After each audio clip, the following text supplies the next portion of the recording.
But the very last point in the verse, verse 16 of chapter 4, there is no end to all the people, nor to the past generations, yet future generations will not rejoice in him. This is also profitless and like chasing after the wind. I meant to read in verse 15 when the teacher says, in considering all the living who walk on the earth, as well as the successor who would arise in his place. So even the youth, even the young, wise king, there's no end.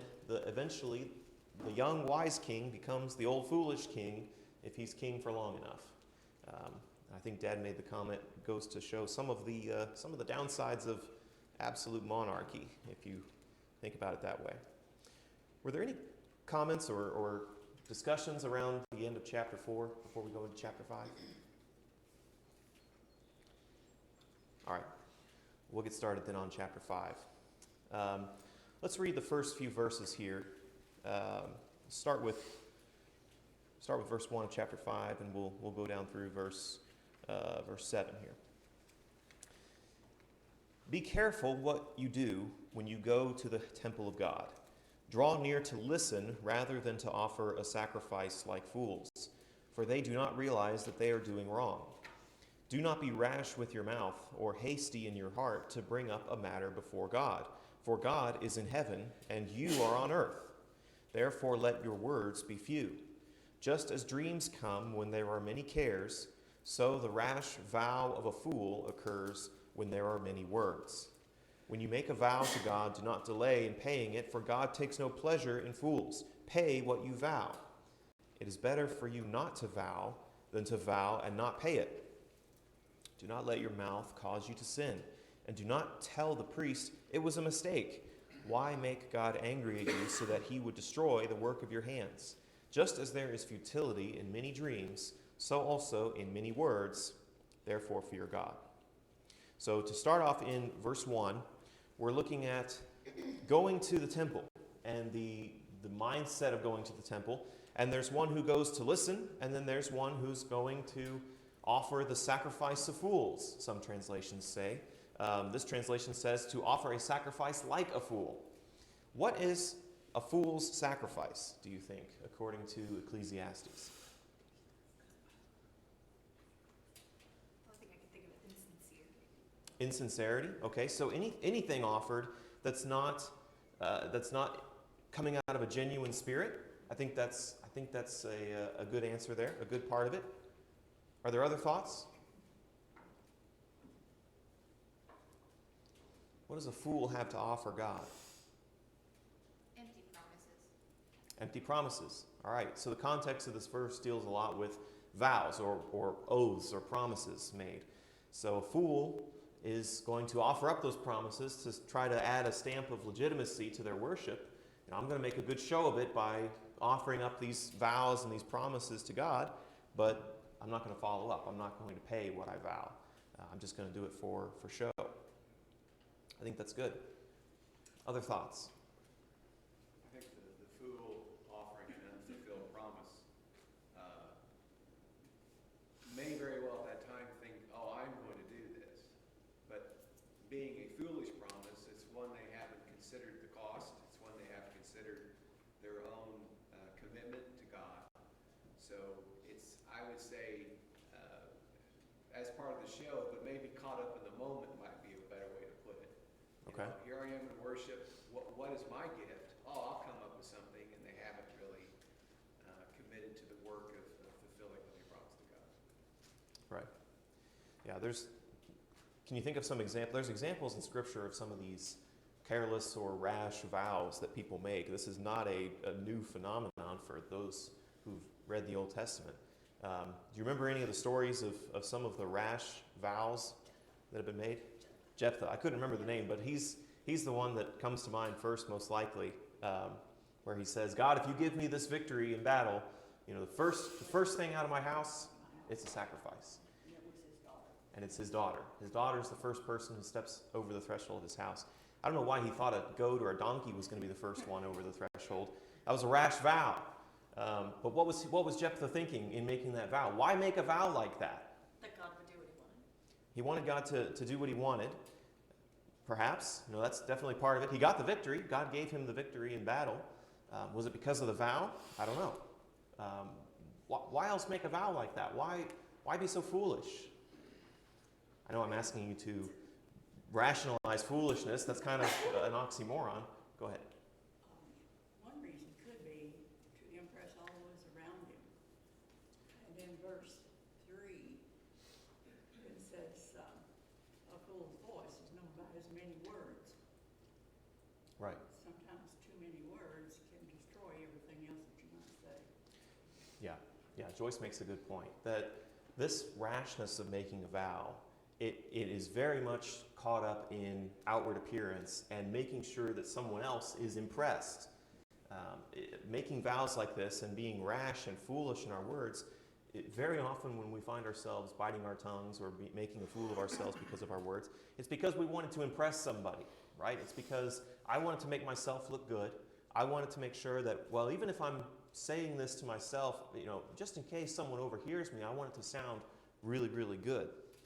And that's the mindset of the fool here.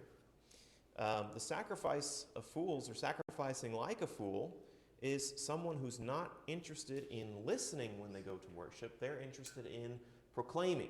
They're interested in what can I project about my worshiping? What can I broadcast to everyone who's here? That I'm so pious, that I'm so holy, or that God's going to listen to me because of the great promises that I make to God. I'm worth a lot to this whole operation. I'm a key player in the kingdom. We might find ourselves straying into that thinking. So then, this question of vows and promises. Why is it better, you think, to not vow than to vow and not keep your vow? Because you're not keeping your word. You're not That's keeping... serious. You're not keeping your word to God, basically. Okay. That not keeping your word is a serious infraction. I would agree with that statement. However, if I don't make a vow, does that mean I don't have to keep my word? No. I mean, is that a... You specifically, at least the way I say it, you specifically make a promise. And if you don't keep that promise, whereas if you're not saying a vow at all, you're not necessarily making a specific promise, so there's really nothing to break. I don't know if that makes any sense. Well, that still goes back to my question, though, because if I didn't make a vow, does that mean I'm not bound to keep what I say? The other passages in Scripture would tell us no, right? That's Right, yeah, the answer in the still New are. Testament is let your yes be yes and your no be no. So you shouldn't have to vow in order to be held to your word. But I don't think that this passage is arguing that vowing serves no function either. I want us to think about this. I think vowing being a specific circumstance, like what death of circumstance was. Okay? I don't know. Maybe I'm overthinking that, but that's what I'm thinking. So I think there can be utility to making a vow. I think that there is use for it, and there's characters in Scripture who make a statement like that to God. Hannah, when she's praying, says, if you give me a child, then the child will be yours. I'll devote it to the Lord, and she does. She follows through on that vow when God grants her Samuel as a son. So there are those who make vows and keep them, and the Bible doesn't discredit them or cast shame on that kind of behavior. Dad, and then Joyce. I would offer that someone who is loose, flippant with their own vows is one who doesn't give enough honor to their own reputation. And I would say that same person probably doesn't put as much weight on the reputation and the trustworthy nature of other people as well, including God. I would say if you're one who is quick to promise and short to fulfill, you probably view other people as being like yourself.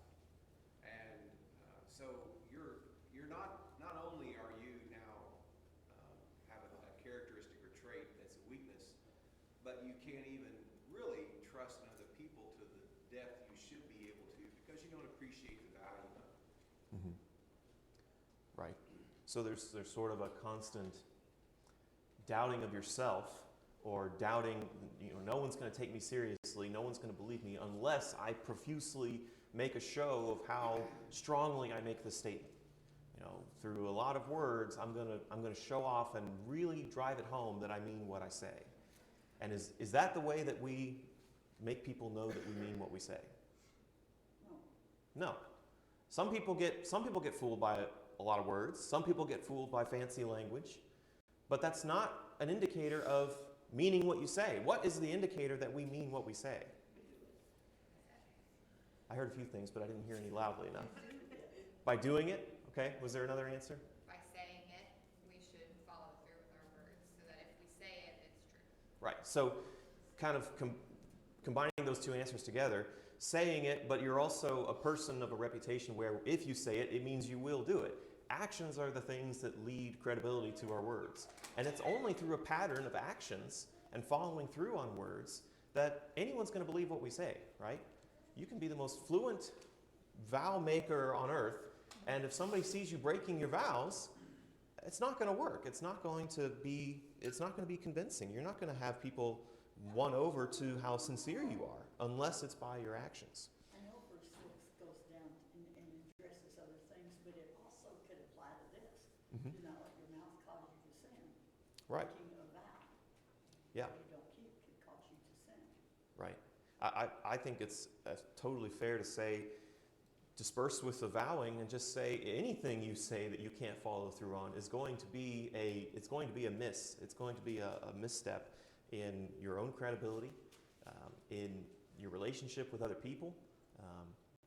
They say trust is built through, I'm going to butcher this statement, trust is built through droplets and it's lost in bucketfuls, right? You build trust a drop at a time, you fill the bucket, and then if you break someone's trust, it's like that bucket just got dumped out, right? And all that trust is lost. And it's hard to build back, and it's slow to build back because of this breaking of vows or not holding honestly to one's statements. Joyce, you had a comment. I was thinking about the vows that we make to ourselves Mm-hmm. when we realize that we have severe shortcomings and we pray about it and we think about it and then we say to ourselves, I'm going to do better. I'm really going to try to, I'm going to do better. Mm-hmm. And then a month or two later, I'm going to do better. And we never get around to it. Yeah. Yeah. Or maybe even less committal. I really need to work on this, or I really should do better on this. We'll throw in words, even in our own minds when we're talking to ourselves. We'll throw in those should and ought to, and when I get around to it, and we'll put in all these weasel words so that we have lots of room to operate, right? We give ourselves a long timetable, lots of time to get to this, very little definition as far as how much we're going to commit to. And then it's easy to let it go. It's easy to let nothing happen and not notice because we didn't really make a commitment. We didn't really say what it was we were going to do. Does that mean we have to kneel in front of the congregation and make a vow that everyone hears us doing it? I don't think that's what this passage is saying. But I think we need to be careful about how we make statements either to others or even to ourselves that we follow through on those words. And the more we feel like we have to say, sometimes the more we just end up digging ourselves into a hole. I listened to a video the other day. A guy was at a car dealership, and it was in a state where single-party recording is legal. Basically, you can record someone without their consent, and it's not against the law. He had his phone on record, and he was talking to the dealer, trying to negotiate a cheaper price for the car. And it was funny listening to this conversation because he would just say, well, I can't pay more than, $26,000 today. That's what I'm prepared to pay today. And then he was just quiet. And the dealer you can hear him tapping his pen. He's like, well, let me talk to the sales manager. Let me see what we can do. And he comes back, well, we can do this. Well, maybe we can change this fee. And the guy was just quiet for like 10 minutes. And the dealer was talking down all these different points, trying to get to the same level. And then, what do you think of, $28,500? And the guy's like, well, I got a cashier's check for $26,000, and I'm not prepared to pay more than that today. And then the dealer goes back, well, let me see what else I can do. And he talks for another 10 minutes, and the price keeps coming down because this guy's just being quiet, and he's just letting the other guy talk. It was interesting to listen to. I think it was in Virginia, by the way. I don't know if one-party recording is legal in Indiana or not, so don't take legal advice from me. But I think the mistake in this vowing is thinking that the vow is to show something. And that's what I want us to get at from this passage, is the vow about the vow? Is it about the promise that you're making to God? Or is it about the outward showing of the vow? And I think that's where the fool's mentality is I have to do this, I have to show people that I mean what I say. I have to do this as an outward symbol. Can you think of some other applications where we do this? Because let's be honest, we don't really make a habit of public vowing. I think that was probably more common practice in the Jewish worship, probably something they did more commonly. They would speak a vow in the presence of other people. We don't really do that, but what kind of things do we do that could fit in that? Liz? Kind of going back to what you said earlier about using quantitative statements that we give ourselves excuses in. I like true crime, and so I'll watch police interrogation footage sometimes while I'm at work. It's fun to listen to, and one of the things that a lot of innocent people do is they state that no, I had nothing to do with this. Well, guilty people a lot of times will say, I swear I had nothing to do with it. I promise, you don't understand. Like, I couldn't have anything to do with that. There's no way I would have had anything to do with this. And they use all of these statements while an innocent party says, no, obviously I didn't. Like, no, I did not. Period. Full stop. So in a multitude of words, there is, what is there? There's trouble. There's not sin. If you think of sin as a mistake, you're going to make a mistake in a multitude of words. I've heard, don't talk to the cops is what I've heard said before. If the cop says, pulls you over, do you know how fast you were going? In a 60 mile per hour zone? Oh, I don't know, officer, 63, 64. You just admitted to a crime, you just admitted you were speeding. If you said, oh, I don't know, just a few over the limit, that's a crime. Don't talk to the cops. That's my legal advice for the day. There's more coming, don't worry. I think that's a good one. A good example of, that profuseness of trying to convince someone, it draws attention to your authenticity. Dad? You used to hear about what called foxhole confessions or foxhole promises, meaning you're under duress, maybe you fear for your life, and so you start making promises to God about how you're going to change, how you're going to clean up your life, how you're going to dedicate yourself. Mm-hmm. And then the fear passes, the life risk moment goes past you, and you start to go, well, oh God, I wasn't really totally serious about all that. Or people are totally serious about that. But this idea of sort of cashing in your chips, thinking that you need God's help in a very immediate manner and making all kinds of promises. Mm-hmm. Yeah, and I think that panic that sets in when somebody thinks that they're going to die or they're in dire straits or they don't know where else to turn and they start spilling their soul, they just start confessing all these things or saying all these things to try to make things right. This starts to point to one of the big takeaways that I saw from these passages, which is this desire for God's desire that we be authentic and that his people can be authentic.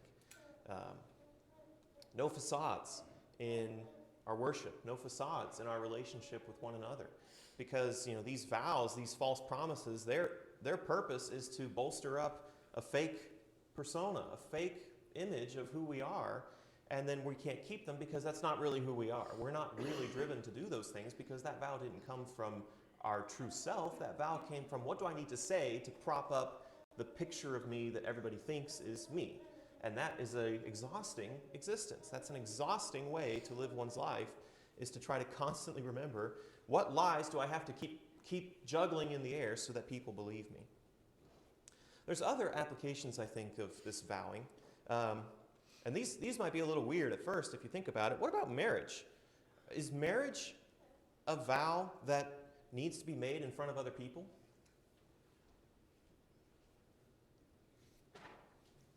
Or maybe put it this way.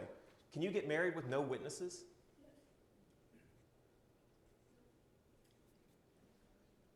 think I'm seeing some yeses. I thought I saw some no's, maybe some no's. I think legally the answer is no. I don't know. Legal counsel, tell me if I'm right here. Common law marriage can be argued in court. You don't have any evidence, but Indiana will recognize a common law. When I say common law marriage, I mean one where there's no officiating, there's no piece of paper. Indiana will acknowledge a common law marriage. Okay, so asterisk on that. We had a witness. We had on our marriage license, there was a line for me to sign and Addie to sign and a witness. We had, someone else sign that marriage document.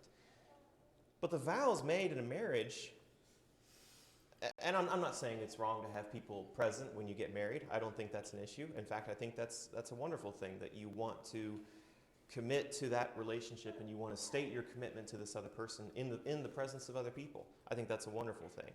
But if it's between you and your spouse, I've always been of the opinion that you don't need a piece of paper, you don't need witnesses. Marriage is between you and this person and God. And so, you could get married in a field 500 miles away from anyone else, and I would have no issue with that. That's just my personal view of it. We put so much emphasis on the look of the vows and the way they sound. And if you've ever planned a wedding, it's like, oh, what are we actually going to say? And you start Googling, like, what's the script? What's the thing you always say for wedding vows? The sickness and health, the rich or poor. It's all looks. It's all show. Is it really coming from your true inner self, or is it, I'm doing this because this is the way it's supposed to look? It's one of those things where, what is your authentic self? What is the thing you want to authentically say and declare to the other person? Some people write their own vows and say those in their marriage ceremonies. And during today's technology, it's interesting because now we have Chat GPT, to where you want to say anything, go there and it'll give you either what to say or a framework to start from. Give me my marriage vows, AI companion who is going to give me a conglomeration of all the marriage vows that have ever been said.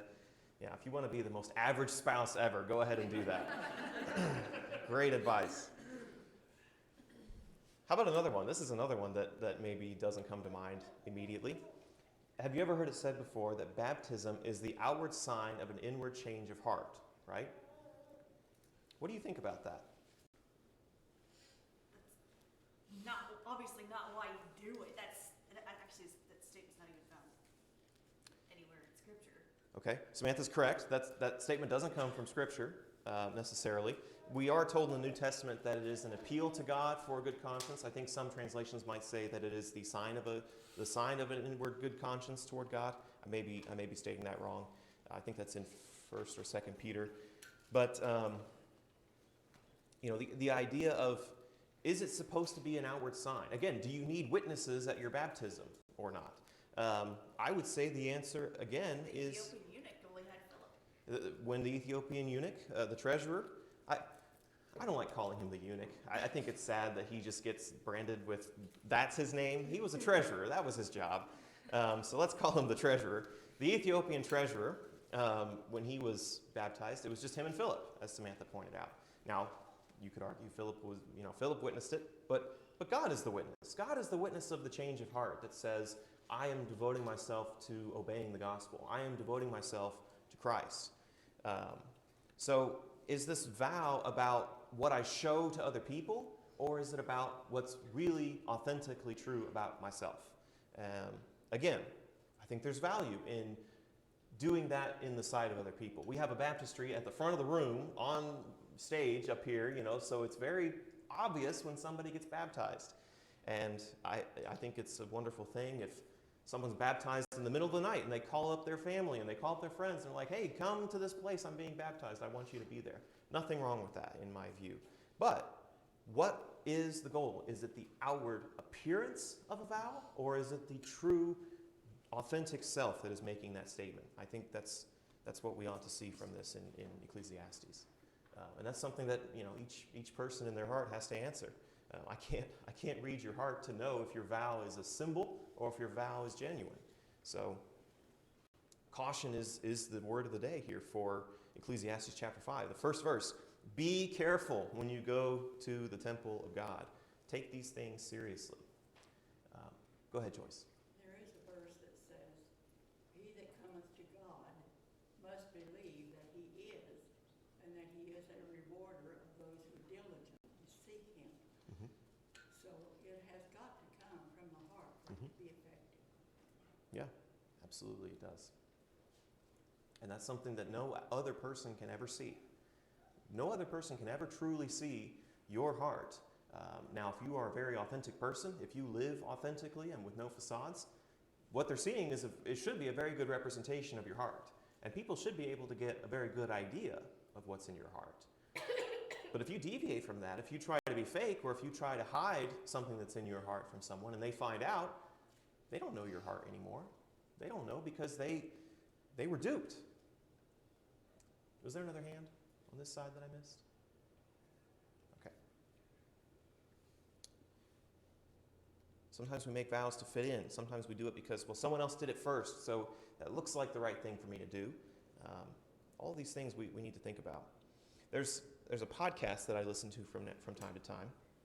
It's called The Naked Marriage, and it's an odd title.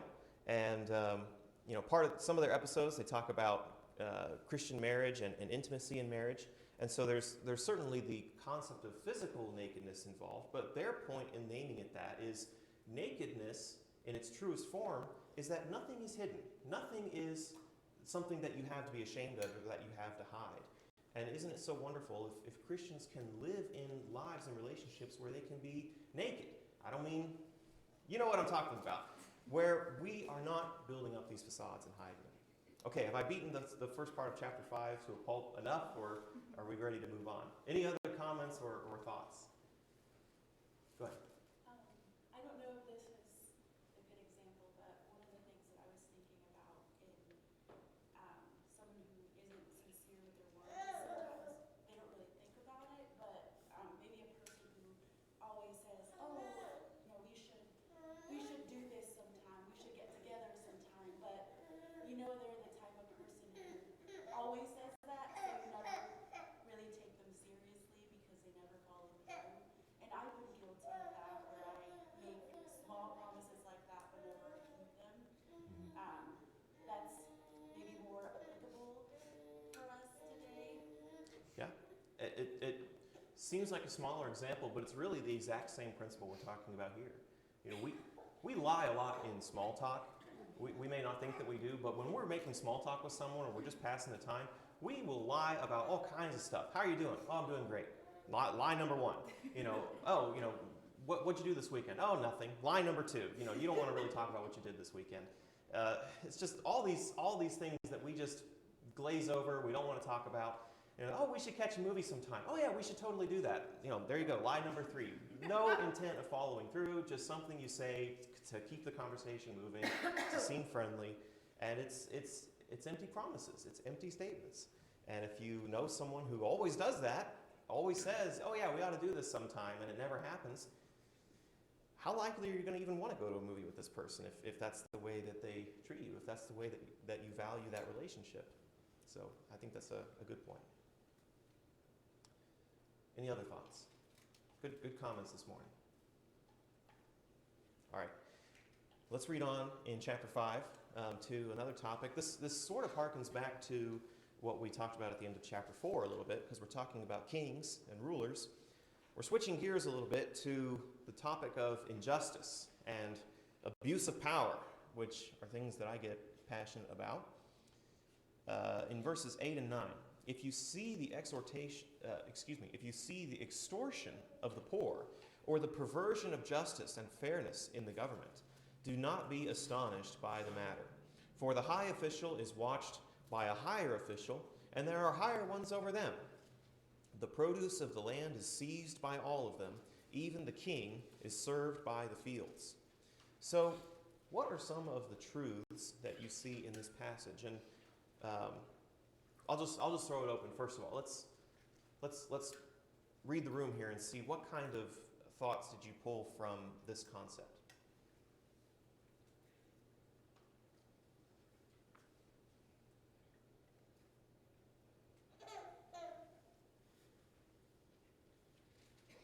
And don't worry about if it's basic or deep. Doesn't matter. What's your gut reaction to verses 8 and 9?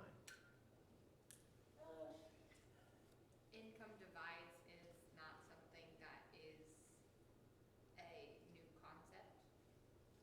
Okay, so divides in income, or maybe disparity in people's economic status. It existed then, it exists now. Is the takeaway that there's nothing you can do about it? I don't know if that's the takeaway. The takeaway, at least as the verse states, is don't be surprised.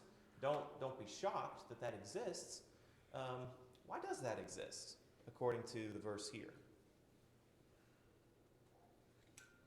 Is it because poor people are lazy and rich people are smart? What's the verse say? Sorry. Go ahead, Lisha, and then Dad. It just talks about how each official is always watched by another official, and so my thought on that is maybe because there's too many levels of it, and people are disconnected from what's happening beneath them. Okay. So everyone's watching over their shoulder for their boss, whoever's going to be bringing them to task if they fail their objectives. And so they're not really thinking about the plights of those that are under them because they're concerned about saving their own skins. I think that's one way to read this hierarchy that gets mentioned. What were you going to say, Dad? I was just going to say, I have lots of friends, especially if they want something from me. Mm-hmm. In my role, there's people that will be over gushing and ingratiating and complimenting. And I've even told people, you need to tone it down. This is out of hand. I'm not as important as you say I am. I'm not as great as you say I am. And you're not doing yourself any favor with false flattery. Mm-hmm. I think in terms of these officials, we all gain a certain level of political power by playing in the system. And the poor don't have any means by which to play in the system. And the reason we're not surprised by it, because this is man's system. This isn't God's governance. This is how men govern one another. And they do so through power, through prestige, through force, through coercion, through oppression. And that is not a new thing under the sun. Mm-hmm. Right. Yeah, the verse gives us the answer for why we see this disparity. Why do we see this divide between those who have and those who have not? And the verse says it is extortion, it is perversion of justice. The ESV says that it is violation of justice and oppression. It is this tendency that people have where once we have received power, once someone has power, it is very, very difficult for them not to use that power in a way that benefits them. And in a way that they can see, oh, well, these people underneath me, these people who don't have power, I can benefit from what they do, and they can't do anything about it because they don't have the power to stop me. I have the power to take from them. And that's happened all through history, and it happens today. Chairman Mao Zedong of the Chinese Communist Revolution, he had a quote where he said, political power grows out of the barrel of a gun. And his statement was, any kind of power that comes from government eventually boils down to violence. That is the ultimate tool that governments have to get people to do what they want. And you think, well, that doesn't sound right. Well, think about it. Why do you pay your taxes? Well, because the law says I have to pay my taxes. Well, what if I don't pay my taxes? Well, then they're going to come and put me in jail. Well, what if I don't want to be put in jail? What if I fight that and decide I'm not going to jail, I'm going to fight to the end? Then they're going to shoot you. They're going to kill you because ultimately the government has violence on its side. And a capital monopoly on violence is where power comes from. I won't get too revolutionary here, don't worry. We've seen this before. There's been famous experiments done where if you give a person something for free in an experimental setting, you're gifted something, and then later they try to take it away, there is much more negative emotion when you had something, even if you were given it for free and someone takes it away, than if someone never gave you something in the first place, or if you were denied being given it in the first place. As soon as somebody has possession of something and feels like it's theirs, we will fight tooth and nail to try to hold on to it, and power is included. People fight tooth and nail to hold on to power and not relinquish power. Other thoughts? The Stanford prison experiment's another one that comes to mind. If you're interested in, some of the history of psychological experiments. This was a famous case because it established a lot of the rules around abusive experimentation and ethical experimentation. They got a bunch of students, if you remember the story, and they said, okay, they randomly picked, you guys are the wardens and you guys are the prisoners. And they kind of had a pretend prison. And it was very, very soon when the wardens became very abusive to the prisoners and started being very, they lorded over the prisoners and made life very hard for them. And a lot of the students got very distressed and harmed by this experiment because of the actions of their peers. And it was totally random. When they started the experiment, there was nothing that separated them. And then when there was arbitrary power of one over the other, the temptation to think that they deserved that power and that the prisoners somehow were inferior became too strong for these students to resist. The pull of power is very, very strong. I was thinking about this idea of the hierarchy as well, and I thought of it like this. He says, don't be astonished by this abuse. Don't be astonished by the injustice that you see. And a higher official is watched by an even higher official, and there's a higher one over them. What I wrote down in my notes was, don't think that more powerful people are going to solve the problem. If you just say, well, we just need someone who's in charge of this powerful person, he needs to be answerable to someone else, or she. Don't think that that's going to solve the problem, because guess what? The person that you put over them, they've got their own motivations too. They're human too. And they're going to want to hold on to their power if you put them over the one who's abusing people below them. It's a perpetuating system that doesn't really seem to solve itself when we arrange people higher and higher and higher over each other. I want us to look a little bit at verse 9, and I wanted to show you something with verse 9. Verse 9 appears to be very difficult to translate from Hebrew. Some of the sources that I read said that the Hebrew is very ambiguous here. And so I have three copies. I have the King James Bible, I have the ESV, and I have the NET Bible here. And I wanted to read verse 9 from each one of those. So here's the King James. After saying, if you see, I'll just read 8 and 9. If thou seest the oppression of the poor, and violent perverting of judgment, and justice in a province, marvel not at the matter. For he that is higher than the highest regardeth, and there be higher than they. Moreover, the profit of the earth is for all. The king himself is served by the field. Okay? The profit of the earth is for all. The king himself is served by the field. Now listen to the ESV. If you see in a province the oppression of the poor and the violation of justice and righteousness, do not be amazed at the matter. For the high official is watched by a higher, and there is yet higher ones over them. But this is gain for a land in every way, a king committed to cultivated fields. Totally different. Totally different meaning. We'll go back and look at kind of what I think each one of these is pointing out. I think there's a lesson to be found in each one of these translations. And then this is the NET Bible. If you see the extortion of the poor or the perversion of justice and fairness in the government, do not be astonished by the matter, for the high official is watched by a higher official, and there are higher ones over them. The produce of the land is seized by all of them, even the king is served by the fields. So again, very different. I just found it remarkable, the difference that could be drawn from the Hebrew in this case. In some of the wording. And I think the result comes from this. I've noticed so far, I've been reading a different translation of Ecclesiastes, and there is a lot of variation in the book of Ecclesiastes. And I haven't confirmed this from scholarly works, but I have my own theory on why that is. I think Ecclesiastes relies very much on idioms and sayings and things that would have been common language to the person reading it at the time. And those are usually some of the hardest things to translate, is the sayings that are familiar to a culture. So that's my theory on why we see so much of that difficulty in translating the Hebrew in Ecclesiastes into English. But what can each one of these tell us? I think the King James, the one that said the King James is the one that said, moreover, the profit of the earth is for all, the king himself is serviced by the field. I think the King James kind of focuses on contextualizing that despite this power hierarchy, if we can dispense with thinking about that, we're all dependent on the simple things in life, ultimately. We all depend on the produce of the land. We all depend on eventually it boils down to very simple labor and production and produce of sustenance.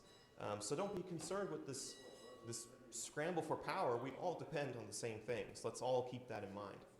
The ESV, frankly, I don't like. I don't get why the ESV translates it this way. It seems like it completely misses the point, in my opinion. The ESV says, "But this is gain for a land in every way, a king committed to cultivated fields."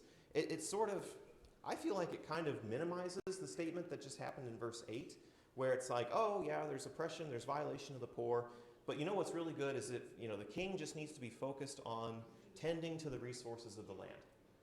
I suppose there's value in that. I think there's some wisdom to that of being a good steward of the land, and perhaps implied here is to be fair to those who have less. I just think it's a poor translation, but I'm not an expert in Hebrew to really base it on anything other than my opinion. So that's just my opinion. And then the NET, I rather liked. The produce of the land is seized by all of them, even the king is served by the fields. So here, I think it sticks to the theme of verse 8 very well, and it makes sense. We've been talking about this oppression of the poor and this injustice in the land, and he points out that, you work all your life, and then the king gets your stuff. The king seizes it anyway because, the higher-ups, they depend on the labor of people down below them. I work for Cummins, and I don't know what salary the CEO of Cummins takes, but I think it's like $20 million or something is the CEO salary. Are CEOs worth $20 million? Do they work, however many times harder than me to make up the difference between how hard I work and how hard the CEO works? They certainly don't work that many more hours in a week. Their value is derived from the labor of people under them. That's what they depend on, and it's seized. All right, politics over. Thank you for class this morning.